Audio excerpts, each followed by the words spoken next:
Hello friends, welcome back to my channel. இன்றைக்கி இந்த வீடியோவில் சூப்பரான ஹெல்த்தியான ஒரு பிரேக்ஃபாஸ்ட்டும் சிம்பிளான ஒரு லஞ்ச் ரெசிபி தான் உங்களோட ஷேர் பண்ணிக்க போகிறேன். காலையில் எழுந்த உடனே பார்த்திங்கன்னா பிரேக்ஃபாஸ்ட்டுக்கு தேவையானது எல்லாத்தையும் எடுத்து வச்சுக்கிட்டு கூடவே பாலையும் காய்ச்சி வச்சிட்டோம் அப்படின்னா டக்கு நம்ம வந்து பார்த்திங்கன்னா அடுத்தடுத்து வெளியே பார்க்கலாம். இதுக்கு வந்து ஒரு இந்த மாதிரி சின்ன சைஸில் இருக்கிற ஒரு 3 துண்டு கேரட் எடுத்துருக்கிறேன்.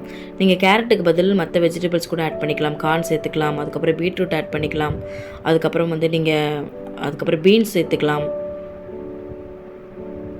நிறைய காய்கறிகள் வந்து இதே சேம் மெத்தடில் வந்து நீங்கள் ஆட் பண்ணிக்கலாம். இன்றைக்கி நான் வந்து கேரட் தான் எடுத்துருக்கிறேன். சில பிள்ளைங்க கேரட் வந்து சாப்பிட மாட்டாங்க. சாப்பிடாத காய்கறிகளை இந்த மாதிரி சேம் மெத்தடில் நீங்கள் பயன்படுத்தி உங்கள் பிள்ளைங்களுக்கு கொடுங்க. இதுக்கு வந்து பார்த்திங்கன்னா காய் சீவுற அந்த பிளேட்டில் வந்து பார்த்திங்கன்னா நம்ம குட்டி குட்டியாக நறுக்கி போட்டோம் அப்படின்னா கண்டிப்பாக பிள்ளைங்களோட வாயில் கடிப்படும், சாப்பிட மாட்டாங்க. இந்த மாதிரி சீவி போட்டோம் அப்படின்னா அவங்கள சாப்பிட வைக்கிறது கொஞ்சம் ஈஸியாக வாழ முடியும். அதனால் கேரட் எல்லாத்தையும் சூப்பராக வந்து பார்த்திங்கன்னா துருவிட்டு 2 பச்சை மிளகாய் எடுத்துருக்கிறேன். ஒரு மீடியம் சைஸ் வெங்காயம் பொடியாக சாப் பண்ணி எடுத்துருக்கிறேன்.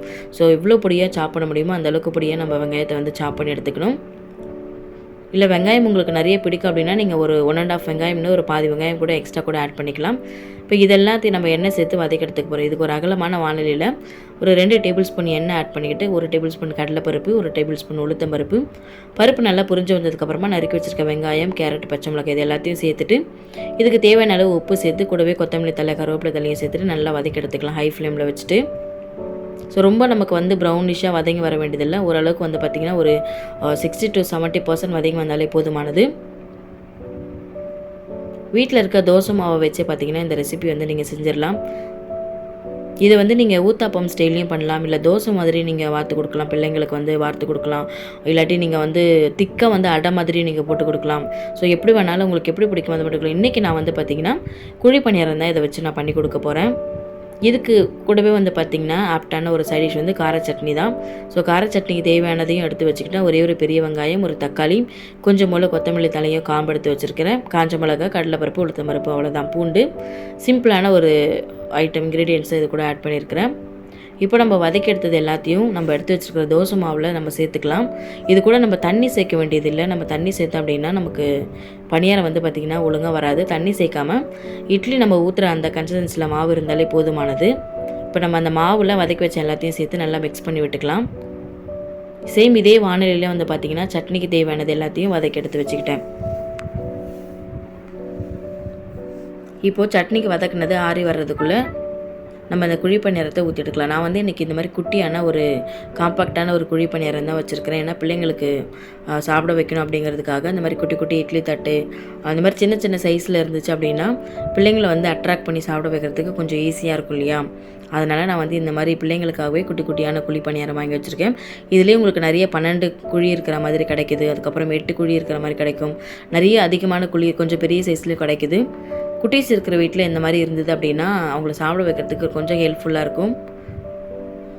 இப்போ இந்த கார சட்னிக்கு கூடவே வந்து தேங்காய் ஆட் பண்ணிக்கிட்டு இது வந்து ஆப்ஷனல் தான், வேணும்னா ஆட் பண்ணிக்கலாம், வேண்டாம்னா ஸ்கிப் பண்ணிக்கலாம். இது வந்து ரொம்ப பெருசாக வந்து ரெசிபிலாம் இல்லை. என்னோடய ஸ்டைலில் வந்து நான் கார சட்னி ரெடி பண்ணியிருக்கிறேன்.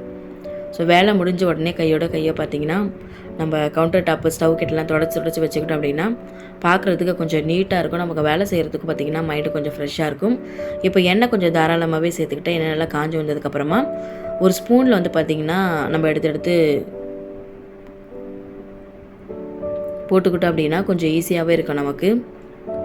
ஸோ திருப்புறதுக்கு வந்து பார்த்திங்கன்னா இந்த மாதிரி ஒரு ஃபோக் ஸ்பூனும் ஒரு நார்மல் ஸ்பூனும் வச்சுட்டு நம்ம திருப்பி விட்டோம் அப்படின்னா கொஞ்சம் ஈஸியாக இருக்கும். இல்லை அது கூடவே ஒரு ஸ்டிக்கு கொடுப்பாங்க பார்த்திங்களா, அது கூட நீங்கள் யூஸ் பண்ணிக்கலாம். எனக்கு வந்து அது கம்ஃபர்டபுளாக இல்லை. ப்ளஸ் அந்த ஸ்டிக்குமே பார்த்திங்கன்னா இப்போ என்கிட்ட இல்லவும் இல்லை. ஸோ எனக்கு வந்து இந்த மாதிரி ஃபோக் ஸ்பூனு, இந்த நார்மல் ஸ்பூனை யூஸ் பண்ணி எடுக்கிறது ரொம்பவே ஈஸியாக இருக்குது எனக்கு. ஸோ ஒரு 2 to 5 மினிட்ஸ் தான் சூப்பராகவே இந்த பணியாரம் வந்து பார்த்திங்கன்னா வெந்து வந்துடும். ஏன்னா ஆல்ரெடி நம்ம இதில் ஆட் பண்ணியிருக்கிற இன்க்ரீடியன்ஸை வதக்கி தான் நம்ம சேர்த்துருக்குறோம். ப்ளஸ் இது தோசை மாவு அப்படிங்கிறதுனால பெருசாக வந்து நமக்கு டைம் எடுக்காது. ஒரு 5 மினிட்ஸில் வச்சாலே பார்த்திங்கன்னா சூப்பராக நல்லா ப்ரௌன் கலரில் சுட குழி பணியாரம் வந்து ரெடி ஆகிடுச்சு. சேம் இதே மெத்தட்லேயே நீங்கள் வந்து உங்கள் பிள்ளைங்க என்னெல்லாம் காய்கறிகள் சாப்பிட மாட்டாங்களோ அந்த மாதிரி காய்கறிகளை நீங்கள் பயன்படுத்தலாம். காணை வந்து நீங்கள் இன்னும் அதிகமாக நசுக்கி போட்டு பண்ணலாம். அதுக்கப்புறம் பீட்ரூட்டை சேம் மெத்தடில் ட்ரை பண்ணலாம். அதுக்கப்புறமா கேரட் ட்ரை பண்ணலாம். இல்லை கேப்சிகம் வந்து நீங்கள் 3 கலரில் டிஃப்ரெண்ட்டாக வந்து ட்ரை பண்ணி கொடுக்கலாம். பார்க்குறதுக்கு வந்து பார்த்திங்கன்னா கொஞ்சம் அட்ராக்டிவாக இருக்கும். ப்ளஸ் பீட்ரூட்டை நீங்கள் ஆட் பண்ணும்பொழுது கலர் பார்க்குறதுக்கு நல்லா ரெட்டிஷாக சூப்பராக இருக்கும். பார்க்குறதுக்குமே பிள்ளைங்களுக்கு நம்ம ஈஸியாக வந்து பீட்ரூட் சாப்பிடாத பிள்ளைங்களை இந்த மாதிரி சேம் மெத்தடில் நீங்கள் ரெடி பண்ணி கொடுத்து நீங்கள் வந்து சாப்பிட வச்சிடலாம். ஸோ காய்கறிகள் அப்படின்னாலே பிள்ளைங்க எல்லாருமே சாப்பிட மாட்டாங்க இல்லையா? ஸோ அவங்கள சாப்பிட வைக்கிறது அப்படிங்கிறது ஒரு பெரிய ஒரு டாஸ்க்கு தான். ஸோ நம்மளுடைய ராஜதந்திரங்கள் எல்லாத்தையும் பயன்படுத்தி எப்படியாவது வந்து பார்த்திங்கன்னா சாப்பிடாத காய்கறிகள் எல்லாத்தையும் பிள்ளைங்களை வந்து சாப்பிட வைக்கணும். ஸோ அந்த ஒரு மோட்டிவேஷனோடு தான் இந்த ரெசிபி வந்து நான் ட்ரை பண்ணிகிட்ருக்கேன். கேரட் வெறுமனே கொடுத்தா சாப்பிடுவாங்க. ஆனால் இந்த மாதிரி நம்ம சமைச்சு கொடுத்தோம் அப்படின்னா கண்டிப்பாக சாப்பிட மாட்டாங்க. அந்த மாதிரி சாப்பிடாத பிள்ளைங்களுக்கு இந்த மாதிரி சிம்பிளான ஒரு ரெசிபி வந்து பார்த்திங்கன்னா வீட்டில் இருக்க தோசை மாவை பயன்படுத்தி நீங்கள் பண்ணி கொடுத்தீங்க அப்படின்னா ஈஸியாக வந்து சாப்பிட வச்சிடலாம். ஸோ கண்டிப்பாக இந்த டிப்பு வந்து நீங்கள் ஃபாலோ பண்ணி பாருங்கள். இப்போ இதே மாதிரி ஒரு பேட்சாக வந்து ஊற்றி எடுத்துக்கலாம். சூப்பராக சுட சுட ஹெல்த்தியான ஒரு பிரேக்ஃபாஸ்ட் வந்து ரெடி ஆகிடுச்சு. கண்டிப்பாக நீங்கள் இது வரைக்கும் ட்ரை பண்ணதில்லை அப்படின்னா இந்த மாதிரி சேம் மெத்தடில் உங்கள் பிள்ளைங்க சாப்பிடாத காய்கறிகளை யூஸ் பண்ணி நீங்கள் ட்ரை பண்ணி கொடுத்து பாருங்கள். கண்டிப்பாக இந்த ட்ரிக் வந்து ஒர்க் அவுட் ஆகும். இதுக்கு ஆப்டாக வந்து பார்த்திங்கன்னா கார சட்னி வந்து ரொம்ப தண்ணி சேர்க்காமல் நல்லா திக்காக நம்ம கெட்டி சட்னி மாதிரி அரைப்போம் பார்த்திங்களா, அந்த மாதிரி அரைச்சோம் அப்படின்னா நம்ம தொட்டு சாப்பிட்றதுக்கு வந்து ரொம்ப ஆப்டாக இருக்கும். அதே மாதிரி டேஸ்ட் வந்து பார்த்திங்கன்னா ரொம்பவே சூப்பராக இருக்கும். ஸோ ரொம்பவே பிள்ளைங்களுக்குலாம் வந்து பார்த்திங்கன்னா ஹானஸ்ட்டாக ரிவ்யூ சொல்கிறேன். நான் நிறைய வீடியோவில் ஷேர் பண்ணியிருக்கிறேன். எனக்கு நல்லா வந்துச்சு, ஒர்க் அவுட் ஆகுது, என் பிள்ளைங்களுக்கு சாப்பிட்றாங்க அப்படின்னா அதை நான் வந்து ஷேர் பண்ணிப்பேன். அப்படி இல்லை இது வந்து ஒர்க் அவுட் ஆகலை, அந்த மாதிரி வந்து சரியாக வரல, நீங்கள் யாரும் ட்ரை பண்ணாதீங்க அப்படின்னா அதையுமே நான் ஹானஸ்ட்டாக வந்து ஓப்பனாக வந்து நான் ஷேர் பண்ணியிருப்பேன். ஸோ இன்றைக்கி வந்து ரெயிலாகவே சொல்கிறேன், பிள்ளைங்களுக்கு எல்லாருக்குமே இது ரொம்ப பிடிச்சிருந்தது, ரொம்ப விரும்பி சாப்பிட்டாங்க. பிள்ளைங்க இதில் கேரட் ஆட் பண்ணதே தெரியல மம்மி அப்படின்ற அளவுக்கு பிள்ளைங்க வந்து விரும்பி சாப்பிட்டாங்க. கடைசியாக வந்து பார்த்திங்கன்னா நான் காமிச்ச அந்த அளவு தான் பார்த்திங்கன்னா மீதம் இருந்துச்சு. ஸோ எனக்கு கிடச்சது அந்த அளவு மட்டும்தான். அன்றைக்கி பிள்ளைங்களுக்கு எல்லாருக்கும் ரொம்ப பிடிச்சிருந்துச்சு.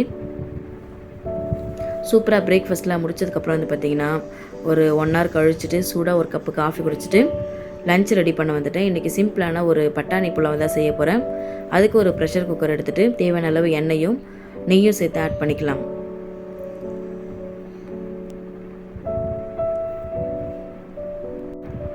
நெய் வந்து பார்த்திங்கன்னா ஜிஆர்பி நெய் வந்து ஆட் பண்ணியிருக்கேன். இது வந்து ரொம்பவே சூப்பராக இருக்குது. அந்த ஒரிஜினல் அந்த நெய்யோட அந்த மணலாக இருக்கும் பார்த்திங்களா, அந்த மாதிரி அந்த அரோமா அந்த ஃப்ளேவர் வந்து பார்த்திங்கன்னா ரொம்பவே ரெயிலாக இருக்குது. இதுக்கு முன்னாடிலாம் வந்து பார்த்திங்கன்னா அந்த ஹட்சன் அதுக்கப்புறம் ஆவின் இந்த மாதிரிலாம் யூஸ் பண்ணி பார்த்துருக்குறேன். பட் இதெல்லாம் கம்பேர் பண்ணும்போது இந்த ஜிஆர்பி நெய் வந்து ரொம்பவே சூப்பராக இருக்குது. இப்போ ரீசெண்ட் டேஸாக இது தான் நான் ட்ரை பண்ணிகிட்ருக்கிறேன். இப்போ எண்ணெயும் நெய்யும் நல்லா காஞ்சி வந்ததுக்கப்புறமா தேவையான பட்டை நம்ம பிரியாணி மசாலாவுக்கு ஆட் பண்ணுற எல்லா ஸ்பைசஸும் வந்து ஆட் பண்ணிவிட்டு நல்லா புரிஞ்சு வந்ததுக்கப்புறமா நறுக்கி வச்சுருக்க வெங்காயம் 2 பச்சை மிளகாய் 2லேருந்து 3 பச்சை மிளகாய் சேர்த்துருக்கிறேன். ஸோ உங்களோட பிள்ளைங்களோட காரத்துக்கு தகுந்த மாதிரி நீங்கள் அட்ஜஸ்ட் பண்ணி ஆட் பண்ணிக்கோங்க. இப்போ வந்து இந்த பட்டாணி வந்து சீசன் கிடைக்கிது. நான் லாஸ்ட் வீடியோவில் கூட ஷேர் பண்ணியிருந்தேன் நினைக்கிறேன். இந்த டிசம்பர், ஜனவரி, பிப்ரவரி, மார்ச், பிப்ரவரி வரைக்கும் கண்டிப்பாக வந்து பார்த்திங்கன்னா இந்த 3 month தாராளமாக இந்த பட்டாணி வந்து கிடைக்கும். ஸோ பிள்ளைங்களுக்கு நிறைய இந்த பட்டாணி வந்து கொடுக்குறது ரொம்பவே நல்லது. ஸோ வீக்லி ட்வைஸ் வந்து கண்டிப்பாக வந்து நீங்கள் இந்த மாதிரி ரெசிபிலையோ இல்லாட்டி நீங்கள் ஈவினிங் ஸ்நாக்ஸ் ஆகவோ கூட கொஞ்சமாக உப்பு மஞ்சத்தூளும் போட்டு வேக வச்சுட்டு அப்படியே கூட வெறுமனே நம்ம சாப்பிட கொடுக்கலாம். அவ்வளோ வந்து ஹெல்த்தி இந்த பட்டாணி வந்து பார்த்திங்கன்னா அந்த ஃப்ரெஷ்ஷாக கிடைக்கிற பட்டாணி. இப்போ வெங்காயம் நல்லா வதங்கினதுக்கப்புறமா இஞ்சி பூண்டு பேஸ்ட் ஆட் பண்ணிவிட்டு அதோட ராஸ்மல் போனதுக்கப்புறமா தக்காளி சேர்த்துட்டு கூடவே வந்து பார்த்திங்கன்னா நம்ம எடுத்து வச்சுருக்கிற பட்டாணியை சேர்த்துட்டு காரத்துக்கு வெறுமனே பிரியாணி மசாலா மட்டும்தான் ஆட் பண்ணியிருக்கிறேன். 1லேருந்து 1 டேபிள் ஸ்பூன் ஆட் பண்ணியிருக்கிறேன். ஒரு 1/4 டேபிள் ஸ்பூன் வந்து பார்த்திங்கன்னா காஷ்மீரி சில்லி ஆட் பண்ணியிருக்கிறேன், கலருக்காக தான். உங்களோட பிள்ளைங்களோட காரத்துக்கு தகுந்த மாதிரி நீங்கள் பச்சை மிளகாவும் இந்த பிரியாணி மசாலாவும் இந்த மிளகாத்தூளும் அட்ஜஸ்ட் பண்ணி கூடவோ குறைச்சோ ஆட் பண்ணிக்கோங்க. இப்போ இது எல்லாமே நல்லா வந்து வதங்கிட்டு எண்ணெய் பிரிஞ்சு வர ஆரம்பிக்குது பார்த்திங்களா. இப்போ இந்த ரெசிபிக்கு தேவையான அளவு தண்ணி சேர்த்துக்கலாம். 1க்கு 2 கணக்குப்படி பார்த்திங்கன்னா இன்றைக்கி காய்கறிகள் அதிகமாக எதுவுமே ஆட் பண்ணதுனால 1 டம்ளர் அரிசிக்கு 2 டம்ளர் தண்ணி சேர்த்துருக்குறேன். தண்ணி நல்லா கொதி வந்ததுக்கப்புறமா அரிசி ஆட் பண்ணோம் அப்படின்னா நமக்கு நல்லா சாஃப்டாக உதிரியாக வந்து பார்த்திங்கன்னா வெந்து வரும். இப்போ தண்ணி நல்லா கொதிக்க ஆரம்பிச்சிருச்சு. நறுக்கி வச்சுருக்க கொத்தமல்லி தலையை கூடவே சேர்த்துட்டு நம்ம வாஷ் பண்ணி எடுத்து வச்சுருக்கிற அரிசியை வந்து நல்லா கொதி வந்ததுக்கப்புறமா ஆட் பண்ணிக்கலாம். ஸோ ஒரு விசிலே இதுக்கு போதுமானது. இல்லை உங்களோட குக்கரை பொறுத்து நீங்கள் ஒரு விசில் விட்டுட்டு நீங்கள் தம் போட்டு வச்சுட்டு அதுக்கப்புறம் இறக்குனீங்க அப்படின்னா நல்லாயிருக்கும். அப்படி இல்லாட்டி உங்களுக்கு விசில் பத்தாது அப்படின்னா ஒரு சில குக்கருக்கு வந்து பார்த்திங்கன்னா 2 விசில் வந்ததுக்கப்புறம் தான் சாப்பாடு நல்லா வெந்து வரும். ஒரு சில இதெல்லாம் ஒரு விசில் போட்டு நம்ம தம் போட்டு அப்படின்னா சூப்பராக வந்து பார்த்திங்கன்னா இந்த மாதிரி பிளெயின் புலாவெல்லாம் நல்லாவே வெந்து வந்துடும்.